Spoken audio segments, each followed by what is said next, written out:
तो अभी हम समझेंगे कि E20 का इंपैक्ट क्या हो रहा है। क्या इससे आपके व्हीकल का एवरेज बढ़ेगा, घटेगा, आपके व्हीकल का मेंटेनेंस बढ़ेगा कि घटेगा, आपके व्हीकल की लाइफ बढ़ेगी कि घटेगी, व्हीकल को स्टार्ट होने में भी कोई प्रॉब्लम आएगा क्या, लॉन्ग टाइम तक अगर हम फ्यूल टैंक भर के रख देते हैं उससे क्या इश्यूज आ रहे हैं, और क्या साइंटिफिकली वो सही है जो क्लेम्स आपके रील्स में चल रहे हैं। आप 120 रुपए जो पेट्रोल ले रहे हैं उसका भाव हम 15 रुपए लीटर करेंगे। कि कल रात को 8 बजे मैंने जो फाइल है उसके ऊपर साइन किया कि 100% इथेनॉल इसके नियम बनकर उसको आज कानूनी रूप से प्रक्रिया देने वाली फाइल पर मैंने साइन किया। चलिए, मंत्री साहब क्या कह रहे थे ये तो आपने सुन लिया, सुन रहे भी होंगे, आपके पास कोई ऑप्शन भी नहीं है, सुनना ही पड़ेगा। खैर, व्हीकल मंत्री साहब के कहने के हिसाब से नहीं चलेगी, व्हीकल चलेगी भाई साइंस और इंजीनियरिंग के हिसाब से। तो आज हम यही समझने की कोशिश करेंगे कि बेसिकली इंजीनियरिंग क्या कहती है हमारे इंजन का, और बहुत सारे जो क्वेश्चंस हैं आप में से काफी सारे लोगों के, और स्पेशली चूंकि आप मैकेनिकल इंजीनियर हो तो आपको आना भी चाहिए, हालांकि व्हीकल तो कॉमन आदमी के पास भी है, उसको भी आना चाहिए। तो कॉमन आदमी का क्वेश्चन मैकेनिकल इंजीनियरिंग के फंडामेंटल से समझने की कोशिश करेंगे। क्वेश्चन क्या क्या हो सकता है कॉमन आदमी का, कि भाई ये जो बातें चल रही हैं, E20 तो चल ही रहा है हमारे व्हीकल में, अब E85, 100 की बातें हो रही हैं, इससे हमारे व्हीकल के ऊपर इंपैक्ट क्या होगा। तो अभी हम समझेंगे कि E20 का इंपैक्ट क्या हो रहा है। क्या इससे आपके व्हीकल का एवरेज बढ़ेगा, घटेगा, आपके व्हीकल का मेंटेनेंस बढ़ेगा कि घटेगा, आपके व्हीकल की लाइफ बढ़ेगी कि घटेगी, व्हीकल को स्टार्ट होने में भी कोई प्रॉब्लम आएगा क्या, लॉन्ग टाइम तक अगर हम फ्यूल टैंक भर के रख देते हैं उससे क्या इश्यूज आ रहे हैं, और क्या साइंटिफिकली वो सही है जो क्लेम्स आपके रील्स में चल रहे हैं। ये मैं एकदम बेसिकली प्योर साइंस में डाटा लिख के समझाऊंगा कि जो चीजें हो रही हैं वो सही है कि गलत है।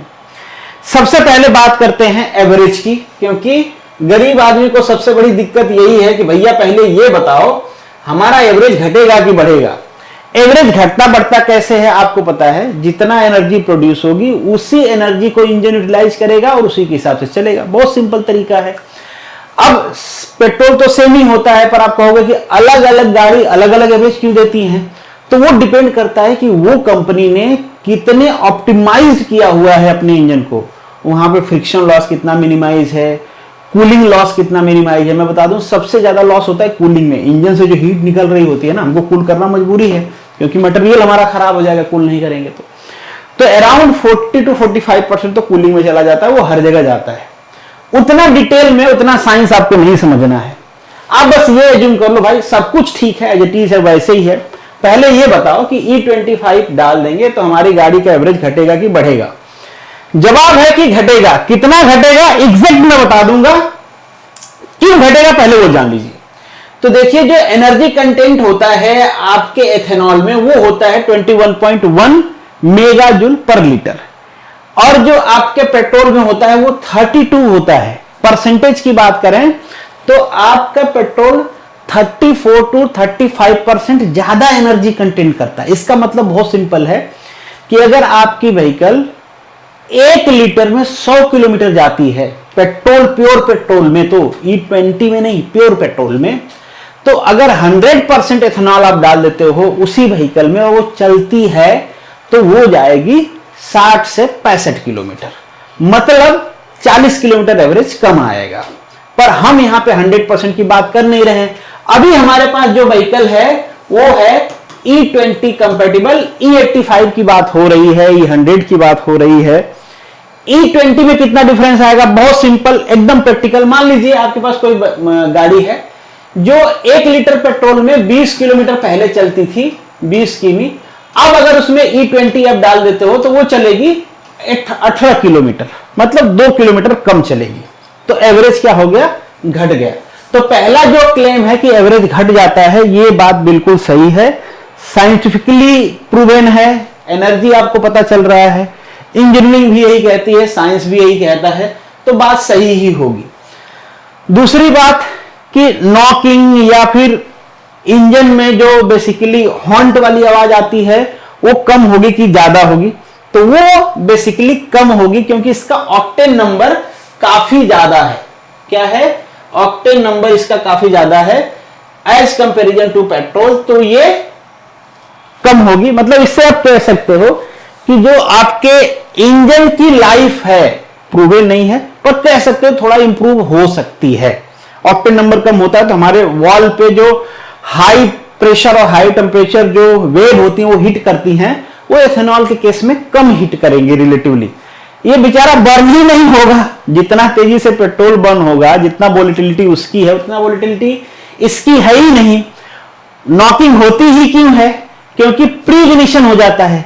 ये तो इग्नाइट करने में दादा याद आ जाएंगे, दादा याद करा देंगे आपको। तो ये जब इग्नाइट नहीं होगा तो प्री इग्निशन का तो मैटर ही नहीं आता है, तो नॉकिंग कम हो जाएगी इसमें कोई डाउट नहीं है।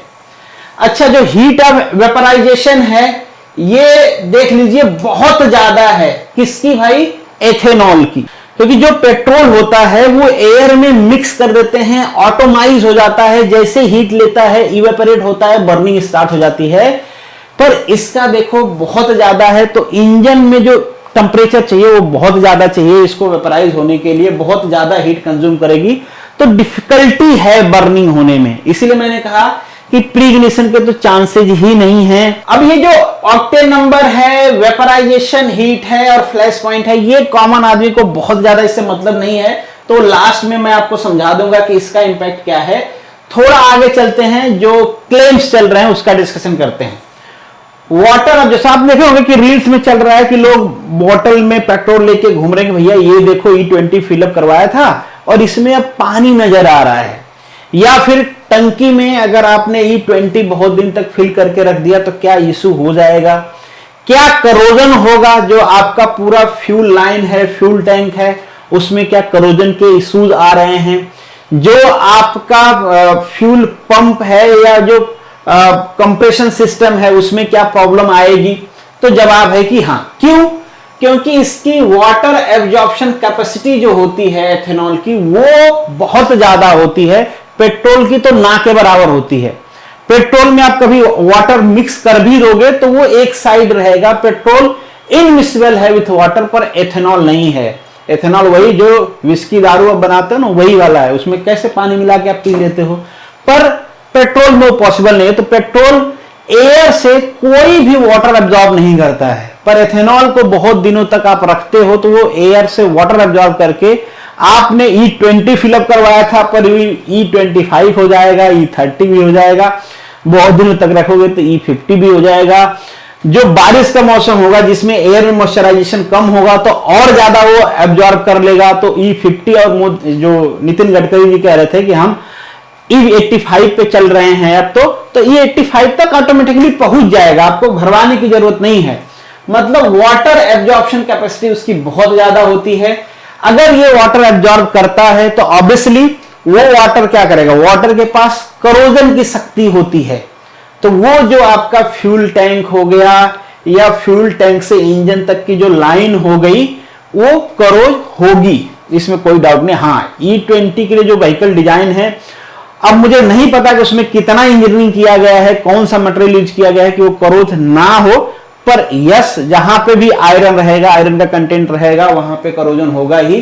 तो ये इशू आ रहा है, बहुत सारे लोग अपने व्हीकल खोल के दिखा रहे हैं कि भैया देख लो करोजन हो गया है, तो ये क्लेम बिल्कुल सही है, करोजन होगा, और जितने लंबे टाइम तक आप रखोगे उतने करोजन की पॉसिबिलिटी बढ़ जाएगी, जैसे कि यहाँ पे मेंशन भी किया गया है। तो बहुत सिंपल भाषा में कहें तो अल्टीमेटली आपके व्हीकल का मेंटेनेंस बढ़ जाए। लाइफ क्या होगी, इंजन की लाइफ। अब ये वाटर के वजह से ही ये सारी प्रॉब्लम्स आ रही हैं, तो जब वाटर पूरा सर्कुलेट करेगा फ्यूल सिस्टम में, तो जो आपके वॉल्व्स हैं, जो आपके रिंग्स हैं, जो आपके पिस्टन का इनर सरफेस है, इन सब पे चांसेस है कि वो करोज होंगे, तो अल्टीमेटली आपके इंजन की लाइफ तो घटने वाली है, इसमें कोई डाउट नहीं है। जब इंजन की लाइफ घटेगी तो व्हीकल की लाइफ घट जाएगी। भाई आदमी का जैसे हार्ट होता है वैसे ही व्हीकल का इंजन होता है, इंजन गया व्हीकल गई, आदमी का हार्ट गया व्हीकल, आदमी खत्म, उसी तरीके से व्हीकल खत्म, तो लाइफ भी घट जाएगी। नेक्स्ट चीज कि ठंडियों के टाइम में आप देखते होंगे कि पेट्रोल वाली व्हीकल स्टार्ट नहीं होती हैं, तो या ठंडी का टाइम हो या बारिश का टाइम हो, जो प्योर पेट्रोल वाली व्हीकल्स होती हैं वो भी स्टार्ट नहीं हो पाती हैं, डीजल व्हीकल नहीं स्टार्ट हो पाती हैं। तो E20 वाली का क्या हाल होगा, ये स्टार्ट करने में उसका 3 गुना स्ट्रगल लेंगी।